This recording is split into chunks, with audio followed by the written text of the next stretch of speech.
And just as a big disclaimer, I say it every time because I don't want certain people to take us out of context. All these are proposed code changes for the 2026. These have not been passed. So you can run around and post screenshots and show that this is what it's going to say, but it's not set in stone. It's not 100% going to say that yet. That's correct. There could be It's some changes made 90%, to it. 98%, whatever, you know. Usually the So, ones that I show are probably going to happen. Okay. yeah. So what they did is, you'll remember when we were last week, I was going through Article 250 and I was talking about the part that had been deleted. And now they created a new part for it, which was Article 270. Okay. Well, they've also taken here, and if you go look at Article 220 or Article 220, you get into your branch circuits, feeders, and services less than 1,000 volts. Well, now you're going to have a new Article 265 where it's over 1,000 volts DC and 1,500 volts DC. Okay. And then Uh, when you look at Article 215, you get into feeders for over 1,000 volts. Now you're going to have an Article 266 for that. And then where you're looking at Article 225 for outside branch circuits, feeders, and services for 1,000 volts or less, that is now going to be Article 267 for over 1,000 volts. And then, of course, Article 230 is for your services. Well, now anything over 1,000 volts will be Article 268. Okay. okay. So, we used to have parts in there that dealt with anything over 1,000 volts. Now you're going to be dealing with these as individual sections. So this is a lot of change. Now, I haven't gone through every bit of it and checked what other changes may have taken place. We'll do that when we get there. But for the main portion right now, for everybody to sort of wrap their head around, this is what you're going to see in the 2026 is you're going to have new articles here. Okay. Yeah, and just so everyone understands, when you get into that over 1,000 volts, that's typically where you're going into what they call medium voltage. Mm-hmm. So a lot of apprentices ask me that, like, hey, 480's high volt, right? And I'm only on high voltage lab, baby. But I was just kidding. But we do that as like a pun to show, like, technically we don't typically work on high voltage. We work on what they consider low voltage under 1,000 volts. Sure. Sure. Now, this one is where they have now placed enforceable language. Okay. And this is to help take care of where you could have damaged conductors. And they're basically coming in telling you here, when you have conductors and wiring methods that are no longer suitable for use due to damage. And this could be items such as overheating, fire damage, corrosive influence, or water, that they are required to be placed with products that comply with NEC. Okay? Okay. So they're just trying to, how many times have you seen them just take a damaged conductor and reuse it? And Oh yeah. they're telling you here, no bueno. So that, to me, that's actually a pretty good change, in my opinion. Yeah. All right. I agree. Yeah. Now, they made some changes here. First of all, what they did a list item here, which you're going to see throughout the code. There's a lot of stuff that has been done that is now placed in list items. I didn't list every one of those because there's just a whole bunch of them. The meaning didn't change and what was still required, but there are a lot of list items now. Now, what they did here is they did recognize another method here. Okay. And this is going to deal with condensation buildup.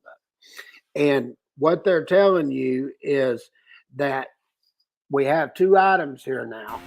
And this is to take and recognize and prevent the buildup for condensation, whether it's on the inside or outside of the conduit. And this is especially true when you're in food processing facilities.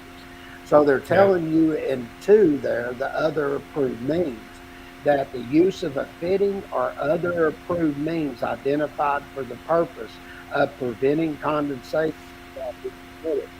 then they just get off of it. That's considered identified for the prevention of condensation that could be a thermal brake coupling. Right. Okay. So to me, this is a good change here, especially since it's an approved means that has been identified for the purpose. Okay. And what I want to point out here, this isn't a listed and labeled product here they're talking about. This is a product that's been identified for that purpose. So when you go look at your definition, identified as applied to equipment, that's what they're talking about here. Okay. Right. Now, the next one they added was Article 305, and now they've taken all the high voltage out of there, and they've added, or medium voltage, over 1,000 volts, and now you're going to have general requirements for your wiring methods and material systems that are rated over 1,000 volts and 1,500 volts DC. Okay, so as you can see, I think that now brings up to what, six different new articles that are going to be dealing with systems rated over 1,000 volts AC and 1,500 volts DC. Okay? Yeah, and I think David had a public input in there for 210.8F to increase it to 60 amps. I actually agree with that, David. I mean, that you have to have that consistency. Like, what's the difference, I mean, we actually did that on one of the podcasts already that we covered, that it did go up to 60 amps. Yeah, that was David Eaglehart's public input.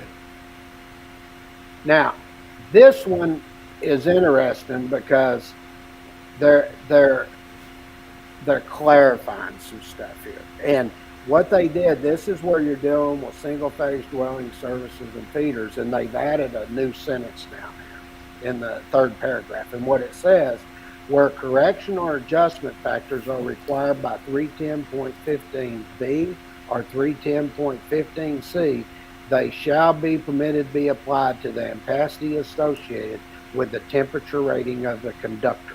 Okay? Now, let me explain what you're getting into there. Because, and you've heard me go over all this before, but they're saying associated with the temperature rating of the conductor. Now, what is going to happen here is you need to go look at table 310.4A and look at the type of conductor. Now, if that, let's just say it was a THWN conductor, okay? Right. Now, if you look at that, it's going to tell you that the temperature rating of that conductor is 75 degrees. See, okay? Right. That means when you take and you're doing the derating for that conductor, you will do it based off the 75 degrees C rating there. But if you have a THWN/THHN, now you can come over and you can use the 90 degree C column. Okay? Gotcha. So you have to look and see what type of conductor here, and that's why it's very specific there, saying associated with the temperature rating of the conductor. Okay? So did that change from just always being 90? No, it's always been that way.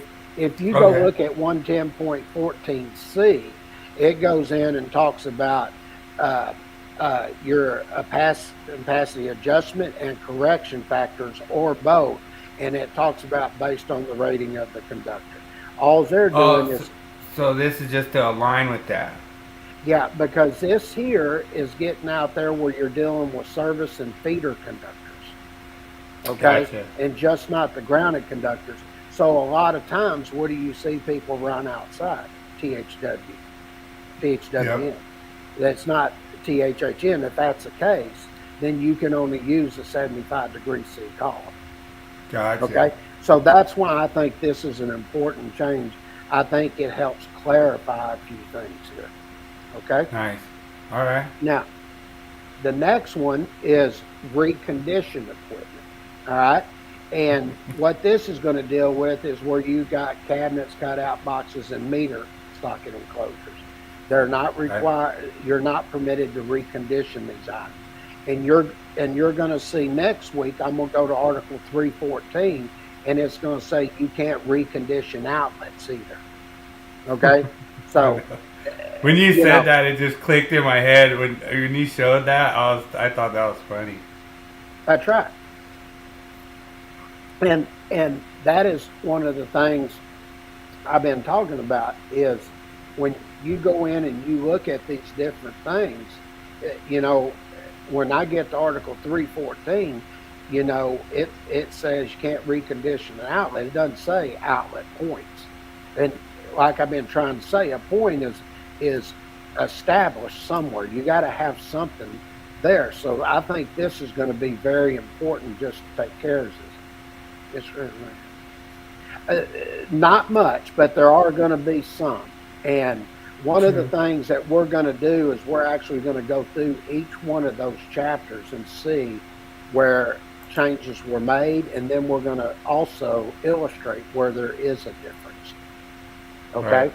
So, Can't yes, wait. we are going to go through all that. All right.